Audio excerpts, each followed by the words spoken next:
बिस्मिल्लाहिर्रहमानिर्रहीम। अस्सलाम वालेकुम नाज़रीन, आप यूट्यूब चैनल देख रहे हैं। मैं इमरान खान हूँ। सुबह मैं वीलॉग नहीं कर पाया, मैं पहाड़ों में ऐसी जगह पे था कि वहाँ मैंने बड़ी कोशिश की लेकिन इंटरनेट सर्विस बंद हो गई वहाँ पे और फिर हम वीलॉग आपको पहुँचा नहीं सके। उसके लिए मैं मादरत चाहता हूँ और जो अपडेट्स हैं मैं आपके सामने रख देता हूँ। नंबर एक तो ये है कि अच्छा, सबसे पहले मैं आपको बता दूँ कि वो जो मैंने आपसे दरख्वास्त की थी और आपको बताया था एक वेबसाइट का जिस पे जाकर आप अपने बच्चों के लिए कुरान पाक की तालीम का बंदोबस्त कर सकते हैं, अपने लिए भी कर सकते हैं, qariwell.com का। उस पर बहुत अच्छा रिस्पांस आया, बहुत सारे लोगों ने उसको ज्वाइन किया है। तो वो बहुत महदूद पैमाने पे भी है, यानी चंद 100 लोगों को भी पढ़ा पाएंगे और उसके बाद जितने ज़्यादा कारी हजरात या ख़वातीन जो ट्रेंड होते जाएंगे वो फिर उसको आगे बढ़ाएंगे। तो इसलिए आपको अगर ये अपॉर्चुनिटी अवेल करनी है तो आपको जल्दी करना पड़ेगा और फ्यूचर में ये इंशाल्लाह बहुत बड़ा प्लेटफॉर्म, मुझे उन्होंने सारी ब्रीफिंग दी है, वो बन जाएगा और फिर ज़्यादा लोग उस पर कुरान पाक की तालीम हासिल कर पाएंगे। अल्लाह ताला हमें कुरान पाक पढ़ने की, उसको समझने की और उस पर अमल करने की तौफीक अता फरमाए, आमीन। आ जाए खबरों की तरफ नाज़रीन। सबसे पहले जो बड़ी खबर है वो मैं आपको बता देता हूँ कि पाकिस्तान तहरीक इंसाफ को जलसा नहीं करने दिया गया और पाकिस्तान तहरीक इंसाफ का वर्कर उस पर खासा मायूस हुआ। वर्कर ने उसके ऊपर रद्दमल भी दिया। मैंने अपने पिछले वीलॉग में एक सवाल पूछा था और तकरीबन 100% लोगों ने एक ही जवाब दिया।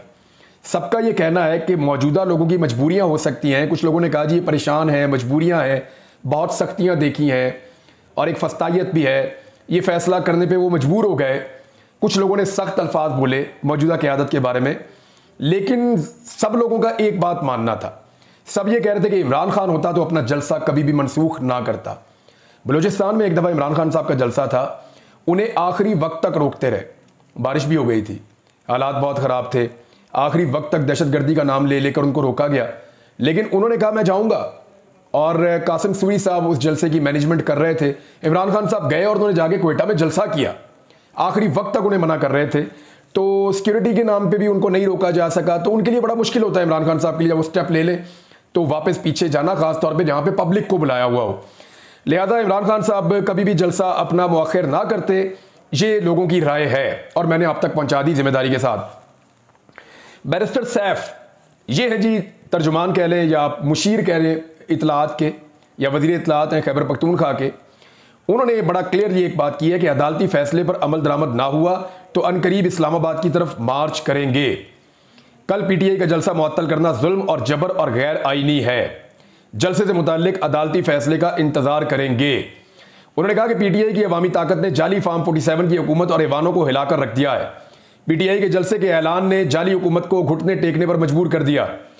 उन्होंने कहा कि मार्च हुआ तो वजीर आला केपी उसकी क़यादत करेंगे। अच्छा, इसके बारे में मैं आपको बताऊं, एक मीटिंग हुई थी, उसके मिनट्स मेरे तक किसी और सोर्स से पहुंचे और मुझे ये पता चला कि अली अमीन गंडापुर को लेकर वफाकी हुकूमत वाकई में परेशान है।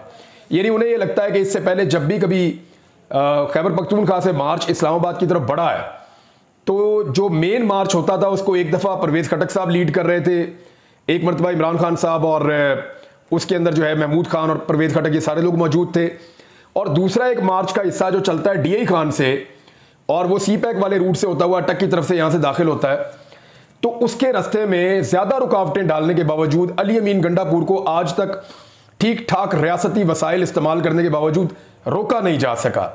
क्योंकि अली अमीन गंडापुर ने एक दिन ये कहा भी था कि मुझे जिधर इमरान खान बुलाता है मेरी ब्रेकें आके गाड़ी की वहीं पे लगती हैं, उससे पहले मैं कहीं रुकता नहीं हूँ। और हमने देखा बहुत सारे इल्ज़ामात भी अली अमीन गंडापुर पे इस सवाल से लगे कि उन्होंने पंजाब पुलिस के साथ लड़ाई की, ये भी लगे कि उन्होंने पंजाब पुलिस का असला छीना या उनकी चीज़ें छीन ली, उनके ऊपर मुकदमात भी हुए। एक तो कुछ लोगों ने यह भी कहा कि उन्होंने गाड़ियाँ छीन ली। तो बहुत सारे ऐसे इल्ज़ामात लगे, लेकिन अली अमीन गंडापुर हर दफ़ा पहुँच जाते हैं और मेन जुलूस से पहले ही पहुंच जाते हैं, हालांकि उनका फासला भी बहुत ज्यादा है, पेशावर से डिस्टेंस जो है वो कम होता है। बहरहाल अली अमीन गंडापुर को वफाकी हुकूमत को सीरियस लेना पड़ेगा। और एक और बड़ी खबर है नाज़रीन, वो भी मैं आपके साथ शेयर कर देता हूं। और ये खबर डॉक्टर आरिफ अलवी साहब के हवाले से है, शीरी मज़ारी साहबा के हवाले से है और महमूद खान अचकज़ई साहब ने भी एक स्टेटमेंट दिया है। मैं एज इट इज़ आपको पढ़ के सुना देता हूँ। जो भी डॉक्टर आरिफ अलवी साहब ने कहा है उसको ट्वीट के अंदर उन्होंने बताया है, एक्स के ऊपर उन्होंने लिख कर बताया है। उन्होंने कहा कि शीरी मज़ारी झूठ नहीं बोलती। एक्चुअली शीरी मज़ारी साहबा ने एक इंटरव्यू दिया था साकिब बशीर साहब को और वो इंटरव्यू, उसका कुछ हिस्सा मैंने भी देखा है। तो डॉक्टर आरिफ अलवी साहब कह रहे हैं शीरी मज़ारी झूठ नहीं बोलती, मुझे यकीन है कि यह हकीकत है और मैं खुद उनसे ये रूदात सुन चुका हूँ बड़े अफसोस और बड़ी शर्म की बात है। जिन्होंने ये किया वो कौन है? क्या वो हैं जो दहशतगर्दों का मुकाबला करते हैं, या वो हैं जो सरहदों की हिफाजत करते हैं, या वो हैं जिन्होंने कहा कि हम आइन में अपना रोल पहचानते हैं, या वो हैं जिन्होंने आइन पढ़ा नहीं? यानी ये इशारा कहां कर रहे हैं, आपको आइडिया है? या वो हैं जिन्होंने जिन्ना साहब को कोयटा गैरिजन की तकरीर नहीं सुनी, या वो है जिन्होंने जिन्ना साहब की कोयटा गैरिजन की तकरीर नहीं सुनी, क्योंकि वहां पे बड़ा क्लियरली जो है वो रोल के हवाले से कायद-ए-आज़म मोहम्मद अली जिन्ना साहब ने फरमाया था। फिर उन्होंने कहा मैं किसकी मजम्मत करूं, इदारा तो मेरा अपना है और मेरे वतन का मुहाफिज है, मगर क़यादत गुमराही की तरफ गामजन है। गुमराही 3 इकसाम की होती है। नंबर 1, रास्ता जानबूझकर गलत पकड़ा जाए। नंबर 2, रास्ता भूल गए और गुम हो गया। नंबर 3, अब परेशानी है कि अना बीच में रुकावट है कि वापस कैसे जाएं, जो कर दिया उससे पीछे कैसे हटें। ये आरिफ अलवी साहब का ट्वीट है। आगे वो फरमाते हैं कि अब भी वक्त है, तबाकुन जिद और नफरत छोड़ें, अमन और इंसाफ की तरफ कदम बढ़ाएं। कैदी नंबर 804 की तरफ से वादा करता हूं कि बदला नहीं लेगा, दरगुजर करेगा और हल निकल आएगा। ये डॉक्टर आरिफ अलवी साहब ने बहुत बड़ी पेशकश की है, और जिनको पेशकश की है बड़ा वाज़े अल्फाज में उन्होंने एक इदारे की तरफ इशारा किया और उन्होंने कहा जी उसकी क़यादत जो है वहाँ पे जो उन्होंने प्रॉब्लम है उसकी भी निशानदेही की। फिर उन्होंने कहा जी कि कैदी नंबर 804 यानी इमरान खान की तरफ से मैं गारंटी लेता हूँ कि इमरान खान साहब के बारे में ये जो खदशात हैं कि वो बदला लेंगे या कोई ऐसी चीज़ करेंगे, वो बदला नहीं लेंगे, दरगुजर करेंगे और मामले का हल निकल आएगा। अच्छा, अब इसमें जो है वो एक ट्वीट को रीट्वीट करते हुए एक्चुअली डॉक्टर आरिफ अलवी साहब ने ये कहा था, और उसमें शफीक अहमद एडवोकेट साहब ने जो ट्वीट किया था वो लिखते हैं कि पाकिस्तानी फौज और ISI के लिए इंतहाई काबिल शर्म है कि एक मजबूर बेटी को दबाकर और ब्लैकमेल करके मां से प्रेस कॉन्फ्रेंस करवाई गई और माफ़ी दी गई, और मजीद काबिल शर्म बात है कि माफ़ी वाली ऑप्शन सिर्फ अशराफिया को दी गई और हज़ारों कारकुन आज के दिन तक कैद और अब भी रोज़ाना उठाए जा रहे हैं। अच्छा, एक रिजवान साहब है पाकिस्तान तहरीक इंसाफ के, ये बड़ा फाइन आदमी है, मैं इसको रिजवान को जानता हूँ, बहुत पुराना, ये पाकिस्तान तहरीक इंसाफ का पुराना वर्कर है। यानी ये बड़े बड़े जो सियासतदान आपको आज दिखाई देते हैं ना, ये पार्टी में कहीं नज़र भी नहीं आते थे, ये पार्टी का शायद हिस्सा भी नहीं होते थे। आजकल ये बेनिफिशरी हैं बहुत सारे, कोई MNAs बन गए, कोई MPs बन गए, लेकिन ये जो रिजवान साहब हैं ये बड़े लंबे अरसे से काम कर रहे थे और अनफॉर्चुनेटली इन्हें भी जो है वो ये लापता हो गए हैं, और इनकी फैमिली का और बाकी जो कारकुन है उनका ये मौक़िफ़ है कि इनको जबरी तौर पे गुमशुदा किया गया है, और ये मामला भी अब अदालत में जाएगा। अदालत में इन चीज़ों की लंबी लंबी डेट्स आती हैं। लास्ट वाक़या जो वापस एक शख्स रिकवर हुआ वो अहमद फरहाद था, जो एक बड़े मकबूल शायर है पाकिस्तान में, उनको इस वाक़े के बाद और बहुत मकबूलियत मिली है, लोगों से बड़ा प्यार मिला है। तो मामला ये है कि रिजवान के लिए क्या सारे आवाज़ उठा रहे हैं? ये जितने लोग टेलीविज़न पे इंट्रोड्यूस हुए ना पाकिस्तान तहरीक इंसाफ के, इनमें से बेशतर लोगों की कोऑर्डिनेशन रिजवान साहब ने की हुई है, और वो मजबूर करते थे या रिक्वेस्ट करते थे टॉक शोज में कि जी हमारे इस नए मेहमान को ले लें, इनको टीवी के ऊपर इंट्रोड्यूस करें, ये बड़े पढ़े लिखे हैं, ये बहुत अच्छा बोलते हैं, तो ये जो है वो एक अच्छी रिप्रेजेंटेशन हो जाएगी पाकिस्तान तहरीक इंसाफ की। तो इस तरह की बातें ये करते थे। तो आज उनके लिए मैं देख रहा हूं कि कोई ज़्यादा ज़ोरदार आवाज़ नहीं उठाई जा रही। नाज़रीन, एक मुहिम चलाई गई है जस्टिस तारिक महमूद जहांगीरी साहब के खिलाफ, यानी 6 जजेस से जिन्होंने सुप्रीम कोर्ट ऑफ पाकिस्तान में जो है वो ख़त लिखा था और बताया था कि हमारे ऊपर दबाव है रियासती इदारों की जानिब से, और उन्होंने ये कहा था कि इसके ऊपर सुप्रीम कोर्ट ऑफ पाकिस्तान हमें गाइडेंस जारी करे। उस पर एक केस चल रहा है, वो अब लंबी लंबी डेटें हैं वहाँ पे, लेकिन उन 6 में से 4 जजेस के खिलाफ जो है वो रेफरेंसेस वगैरह चले गए हैं और तमाम जजेस की किरदारकुशी की जा रही है, लगातार उनको टारगेट किया जा रहा है। इस हवाले से जस्टिस तारिक महमूद जहांगीरी साहब के खिलाफ लगातार बहुत बड़ा प्रोपेगेंडा लॉन्च किया गया। मैं क्योंकि उस प्रोपेगेंडा का हिस्सा बनना नहीं चाहता, खबर आपको पढ़ के सुना देता हूं कि एक्चुअली खबर में क्या है। सोशल मीडिया पे उनके खिलाफ जो मुहिम चलाई गई है उस पर हंगामी इजलास Islamabad high court bar association ने तलब कर दिया है, और बार एसोसिएशन की एग्जीक्यूटिव कमेटी ने 9 जुलाई को हंगामी इजलास तलब किया है। हाई कोर्ट बार एसोसिएशन ने एलामिया जारी करते हुए कहा कि जस्टिस तारिक महमूद जहांगीरी के खिलाफ बदनीयती पर मबनी सोशल मीडिया मुहिम की मजम्मत करते हैं। वो एक काबिल और मेहनती जज है। एलामिया में कहा गया कि जस्टिस तारिक महमूद जहांगीरी का बतौर वकील और डिप्टी अटॉर्नी जनरल शानदार पेशावराना कैरियर है। Islamabad high court bar association अदलिया की आज़ादी और खुद मुख्तारी पर मुकम्मल यकीन रखती है। अब इसके ऊपर भी अदलिया को नोटिस लेना चाहिए, जैसी उनकी तस्हीक की जा रही है, यानी साबित करना चाहते हैं, यानी कोई आदमी अगर फर्ज करे सरकारी कॉलेज से या यूनिवर्सिटी से पढ़ा हुआ है और अगर कहीं रियासत उससे नाराज हो गई है या हुकूमत उससे नाराज हो गई है तो वो सरकारी यूनिवर्सिटी या कॉलेज जो है वहां पे उस बंदे का रिकॉर्ड भी गायब हो सकता है और ये भी कहा जा सकता है कि जनाब ये तो यहां से पढ़ा ही नहीं है। तो बहुत अजीब अजीब चीजें पाकिस्तान में हो रही हैं। एहतशाम कियानी साहब लिखते हैं कि बहुत अहम खबर है, जर्नलिस्ट है वो दे रहे हैं कि इस्लामाबाद हाई कोर्ट में कल इस्लामाबाद के 3 हलकों के इंतखाबात में मुबैना धांधली के खिलाफ पाकिस्तान तहरीक इंसाफ की पटिशन पर अहम समाअत होगी। ये वो 3 हलके हैं इस्लामाबाद के जहां से धांधली पकड़े जाने का आगाज होगा। और ये मामला अब कौन सुन रहा है? जस्टिस तारिक महमूद जहांगीरी साहब सुन रहे हैं, जिनके ऊपर एक खौफनाक और घटिया मुहिम चलाई जा रही है उनकी तौहीन करने के लिए। अब वो ये कह रहे हैं कि समाअत होगी, सिक्योरिटी के सख्त इंतजामात और कमरा अदालत में गैर मुतल्लिका अफराद के दाखिले की इजाजत नहीं होगी। कोर्ट रूम में एंट्री के लिए महदूद अफराद को खसूसी पासेज जारी किए जाएंगे।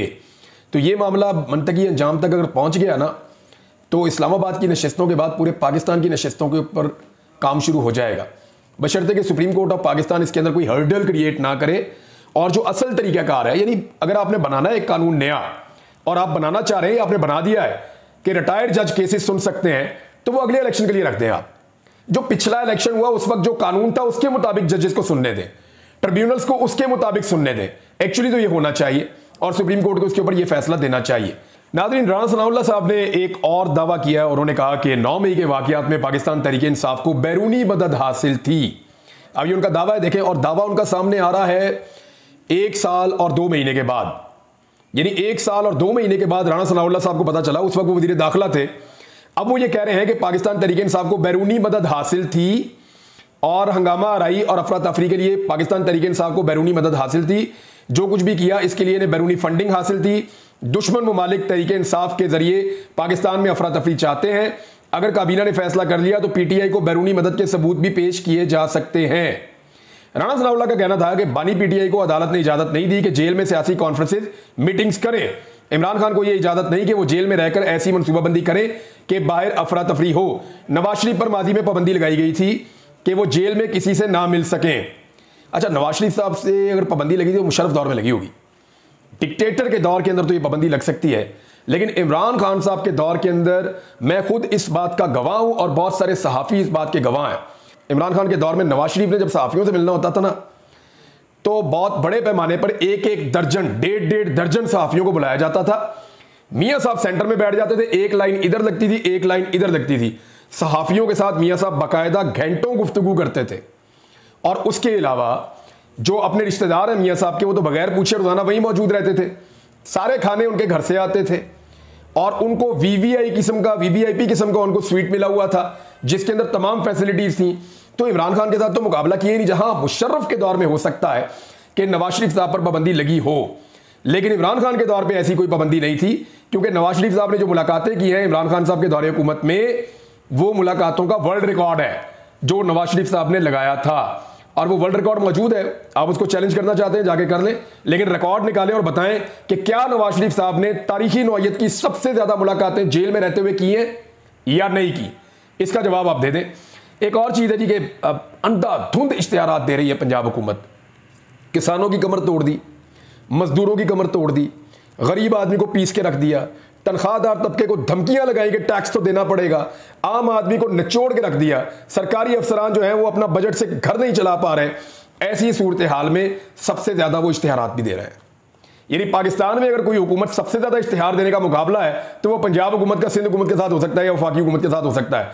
पीपल्स पार्टी और पीएमएलएन धड़ाधड़ इश्तिहार दे रहे हैं ताकि मीडिया उनके खिलाफ कवरेजेस ना करे, और मीडिया का ऐसे ही मुंह बंद होता है। यही मुंह इमरान खान साहब भी बंद कर सकते थे चंद अरब रुपए खर्च के, लेकिन उन्होंने अवाम का पैसा मीडिया के ऊपर उस वक्त खर्च नहीं किया और सोशल मीडिया एक बहुत बड़ी रियलिटी बन के सामने आ गया। अब ये जो है पैसा खर्च करे, कभी ये फनकारों को पैसा देते हैं, कभी ये टिकटॉकरों को पैसा देते हैं, कभी ये सोशल मीडिया इन्फ्लुएंसर्स को पैसा देते हैं, और वो पोल खोलना शुरू हो गए। वो बता रहे हैं कि डबल पैसा वापस ले लो, हमने नहीं आपकी तारीफ करनी, लोग हमें गालियां देते हैं क्योंकि आपके किए हुए गुनाह इतने बड़े बड़े हैं कि आपको जहां पे अच्छा बताने की कोशिश की जाए वो गुनाह हमारे गले पड़ जाते हैं और लोग हमारे पीछे आ जाते हैं। लिहाजा ये अब आप देखें कि मोहम्मद उमैर साहब ने खबर दी है कि जब इतने बड़े इश्तिहारात मिलेंगे तो कौन सा मीडिया बताएगा, और रोजाना इश्तिहार मिलेंगे। पंजाब के अस्पतालों की हालत जो है वो बदतरीन है, किसान जो है वो तबाह हो गया है, और वजीर आला हाउस का माहाना खर्चा 31 करोड़ हो चुका है। अरबों रुपए सिर्फ इश्तिहारी मद में खर्च हो रहे हैं, तशहीर के ऊपर खर्च हो रहे हैं। सोशल मीडिया सिर्फ असल तस्वीर दिखाता है और इसीलिए उनको कहा जाता है डिजिटल दहशतगर्द। तो ये जनाब सूरत हाल है। आसिफ अली जरदारी साहब के बारे में आपको बताता हूँ। ये आपको मिलेंगे ना तो आपको कहेंगे जी हम तो तनख्वाह भी नहीं लेते, हम तो मुल्क के इतने वफादार हैं कि हम तो इस मुल्क से तनख्वाह भी नहीं लेना चाहते, और इमरान खान की पार्टी के MNA तो तनख्वाह भी लेते हैं। ये आपको कहेंगे कि आसिफा जरदारी जो है वो तो तनख्वाह भी नहीं ले रही। ये आपसे कहेंगे कि हम तो जनाब तनख्वाह नहीं ले रहे, आसिफ अली जरदारी भी, आसिफा जरदारी भी तनख्वाह नहीं ले रही, लेकिन ये कौम के ऊपर कितना बड़ा बोझ है ये लोग, ये अब मैं आपको बताने लगा हूं। अपनी तनख्वाह छोड़ के जो इनके अल्ले तल्ले हैं और जो पैसा ये खर्च रहे हैं और कौम का पैसा जो इनके ऊपर लग रहा है, ये जरा आप देखिए। आसिफ अली जरदारी साहब की गाड़ियों के काफले के लिए, ये आमिर सईद अब्बासी साहब ने भी इसको ट्वीट किया और बहुत सारे लोगों ने किया, और ये डॉक्यूमेंट है सामने मेरे। ये डॉक्यूमेंट क्या बता रहा है कि आसिफ अली जरदारी साहब की गाड़ियों के काफले के लिए मुख्तस बजट में 400 गुना इजाफा कर दिया गया, 400%, यानी उसको 4 गुना कर दिया है, जितना बजट था उससे 4 गुना कर दिया है। सदर आरिफ अलवी की गाड़ियों पर सालाना 9 करोड़ रुपए खर्च होते थे, वो भी बहुत ज्यादा पैसा था। एक साल में 9 करोड़ रुपया सदर आरिफ अलवी की गाड़ियों पे खर्च होता था एक साल में। वो आर्मड गाड़ियां होती हैं और उनके फ्यूल भी ज्यादा होते हैं, उनके टायर चेंज करने होते हैं, बहुत सारी चीजें होती हैं, उनकी मेंटेनेंस भी महंगी होती है, लेकिन 9 करोड़ रुपया खर्च होता था आरिफ अलवी साहब के टाइम पे, जो बहुत ज्यादा था मेरी नजर में पाकिस्तान जैसे मुल्क के लिए। जबकि आसिफ अली जरदारी की गाड़ियों पर 44 करोड़ रुपया खर्च होगा। एक तरफ 9 करोड़ रुपया, एक तरफ 44 करोड़ रुपया, ये जरदारी साहब ने किया, पैसा बढ़ाया है। और यानी माशी चैलेंजेस से मुल्क इस वक्त नबर्द आजमा है और तनख्वाह ना लेने का उन्होंने ऐलान किया, और ये जनाब आपको लगभग आपको 35 करोड़ रुपया इजाफी सालाना ये पड़ गया। इसके बाद दूसरी खबर देखें, ऐवान सदर का जो गार्डन है, जो बाग है, उसकी देखभाल का बजट भी 3 करोड़ से बढ़ाकर 6 करोड़ रुपया कर दिया गया है, वो भी डबल हो गया। और उसके लिए 85 मुलाजमीन ड्यूटी देंगे कि आसिफ अली जरदारी साहब का जो मैदान है बाहर, जो पार्क बना हुआ है, जरा वो अच्छा रहे, तो उसके लिए 85 अफराद ड्यूटी देंगे। और किसी, आप मुझे एक बात बताएं कि क्या F9 पार्क के अंदर इतना बंदोबस्त किया जाता है? क्या इतना बजट, इतने पैसे किसी सरकारी पार्क के ऊपर भी लगते हैं जितने जनाब उन्होंने एक छोटे से ऐवान सदर के अंदर का जो एक पार्क है वहां पे इतना पैसा लगा दिया है? तो बजट 3 करोड़ से बढ़ाकर उसको 6 करोड़ कर दिया गया। पौधे वौधे इनको सरकारी नर्सरियों से मिलते हैं, हमें तो खरीदने पड़ते हैं ना। और 85 मुलाजमीन वहां पे ड्यूटी करेंगे। ये जनाब इनके हालात हैं। और बहुत सारी चीजें आपके साथ शेयर करता हूं अगले वीलॉग में। अब तक के लिए इतने, अपना ख्याल रखिएगा, अपने चैनल का भी। अल्लाह हाफिज।